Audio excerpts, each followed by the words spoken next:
Òṣèré orí ìtàgé lẹ́wọ̀n yẹn Ibrahim Chatta ó tún ti ṣe àrà ọ̀tọ̀ àrà tuntun èèyàn sínú ilé ìgbafẹ́ rẹ̀ àti ilé ìṣe fíìmù tí a mọ̀ sí AfriChatta Village ètò ìlú tó wà nínú Ọ̀yọ́.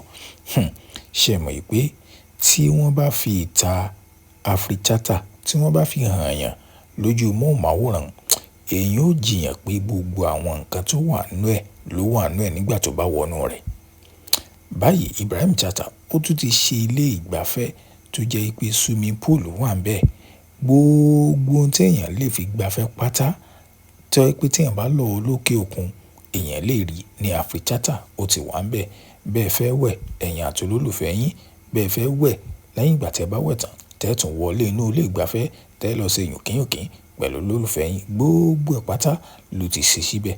Ṣé ẹ lérò pé Ibrahim Chatta ó ń fi ilé ìgbé àṣà ilẹ̀ Yorùbá ó fi ń gbé lárugẹ? Kódà àwọn èèbó wọ́n ti wá láti ìlú wọn lọ́hùn, wọ́n wá wo ohun tí Ibrahim Chatta tó dán lára èèyàn ní ìlú Ọ̀yọ́.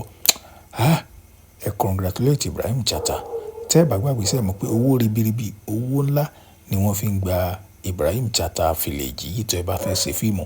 29 million ni wọ́n iná ìwọ tó bá fẹ́ ṣe fíìmù tó bá láyà kó wọ̀ ni. Ẹ congratulate ẹ, kẹ́ ẹ share fídíò, kẹ́ ẹ subscribe.